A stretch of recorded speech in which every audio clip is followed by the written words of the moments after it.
Puncak kejayaan Islam itu tercapai karena adanya 3 hal. Yang pertama dakwah. Ini berbeda dengan hizbah. Apa itu dakwah? Ud'u ila sabili rabbika bil hikmah wal mau'izah wajadilhum billati hiya ahsan. Dakwah itu penuh dengan kelembutan. Mengajak orang untuk sholat, mari berpuasa, mari membayar zakat, mari membaca Al-Quran. Itu namanya dakwah.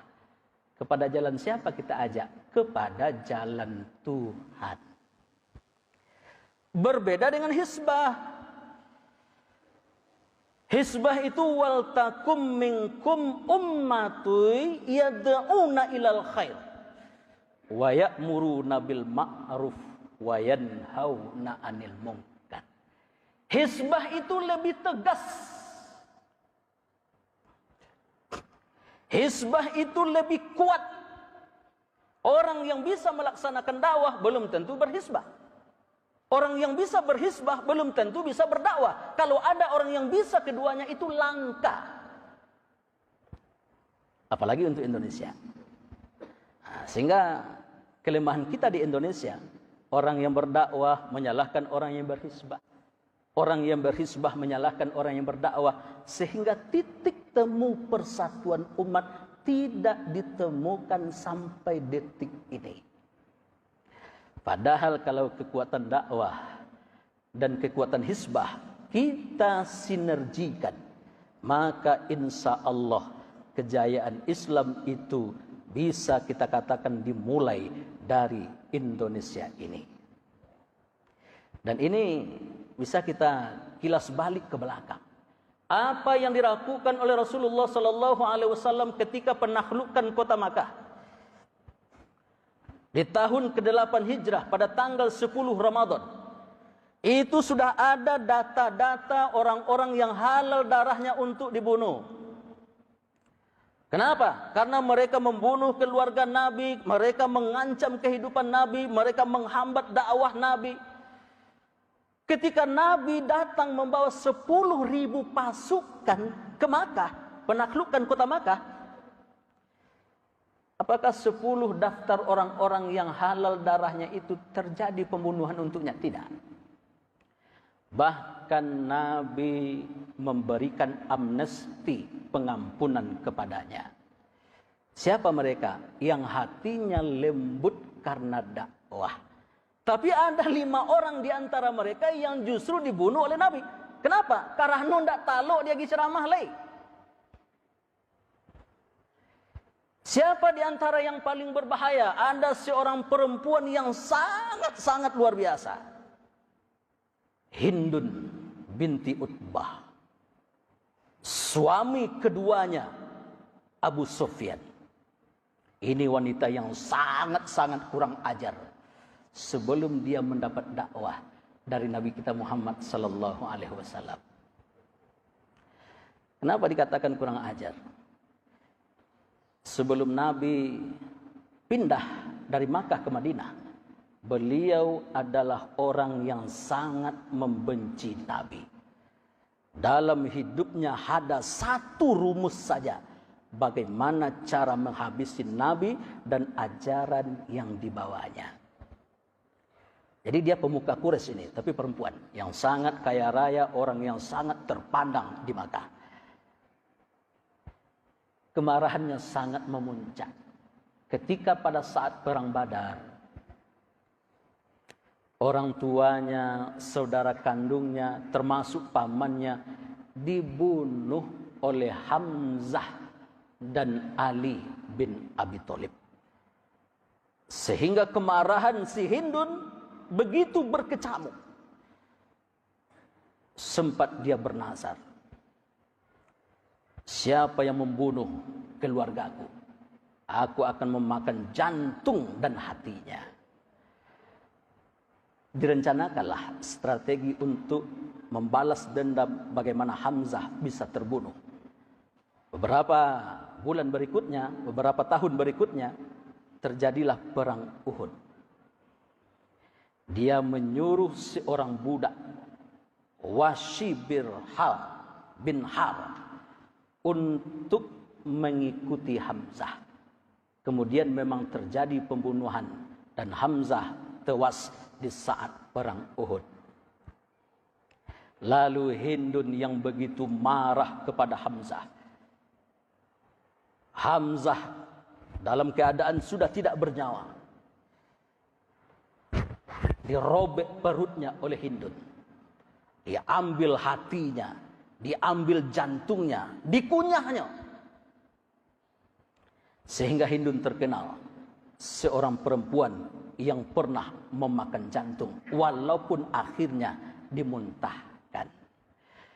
Tapi hatinya lembut. Ketika Rasulullah Shallallahu Alaihi Wasallam datang membawa pasukan dari Madinah 10.000 orang ke Makkah, apa yang menyebabkan hatinya lembut? Dilihat rupanya persatuan umat Islam, satu kepemimpinan yang dipimpin oleh Nabi Muhammad Shallallahu Alaihi Wasallam, begitu sama gerakan rukunya, gerakan sujudnya di saat melaksanakan sholat di depan Baitullah. Kemudian asbabun nuzul surat Al-Mumtahanah ayat yang ke-12 ini berkaitan dengan Hindun. Ada beberapa orang perempuan yang datang kepada Rasulullah Sallallahu Alaihi Wasallam untuk berbaiat. Salah satu di antara perempuan itu adalah Hindun, tapi dia bersembunyi, takut Nabi marah kepadanya. Apakah kalian tidak akan melakukan perbuatan syirik? Mereka menjawab tidak. Apakah kalian tidak akan mencuri? Mereka menjawab tidak. Apakah kalian tidak akan berzina? Ketika do kecek kalian tidak akan berzina. Si Hindun menjawab, yang berzina itu budak yang dilarang. Kami yang sudah merdeka tidak dilarang. Akhirnya tahu Nabi, Rasul memakai kerudung ko adalah Hindun. Diajak oleh Nabi, didakwahi oleh Nabi kita Muhammad sallallahu alaihi wasallam. Akhirnya Hindun masuk ke dalam Islam. Apakah Nabi marah kepadanya karena Hamzah sebagai paman beliau telah terbunuh dan dimakan jantungnya oleh Hindun? Tapi beliau memaafkan. Ini apa namanya? Dakwah. Berbeda dengan hizbah. Hizbah itu penuh dengan kekuatan. Tegas. Siapa yang sudah didakwahi ndak taluk lemada, dilarang berjudi oleh perda ndak jonamu, dilarang berzina, tempat-tempat pelacuran yang ada di kota Solo lah dilarang de perda indak jonamu. Kau ndak makanan dakwah leh.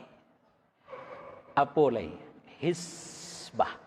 Kekuatan. Jadi dakwah dengan penuh lemah lembut, hizbah dengan penuh kekuatan. Kalau itu kita gabungkan Pak jemaah yang Allah muliakan, ambo yakin, katib yakin, kejayaan Islam akan kita temukan. Cuman yang selama kau yang seorang tukang zikir-zikir, yang seorang tukang ceramah-ceramah, ketika ada yang mau berhizbah, mau yang beramar ma'ruf, nahi mungkar dibenci. Sehingga antara dakwah dengan hizbah tidak bersinergi. Padahal antara dakwah dengan hizbah mengutip perkataan, meminjam istilah Imam besar kita Habib Rizik, antara dakwah dan hizbah sama dengan seorang petani yang sedang apa? Yang sedang bercocok tanam.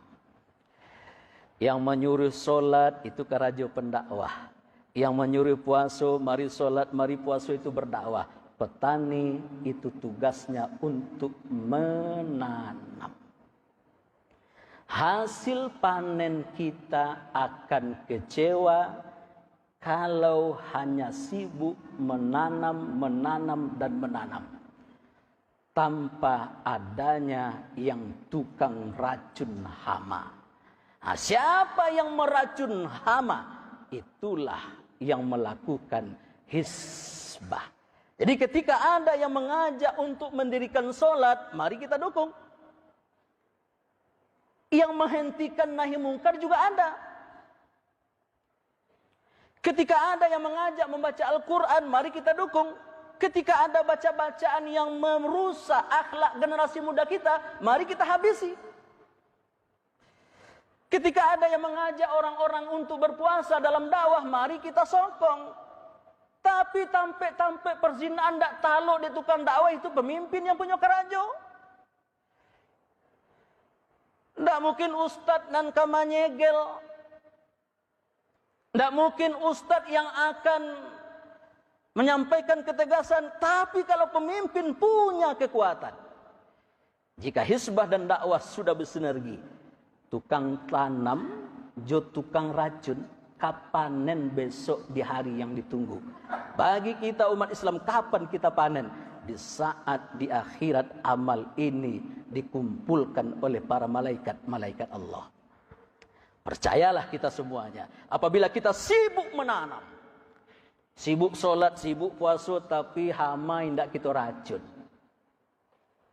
Syiah, liberal, sekuler, perjudian, perzinaan, apabila tidak kita hentikan, maka yang kita tanam itu akan dimakan hama. Akhirnya besok zong. Itu yang kedua.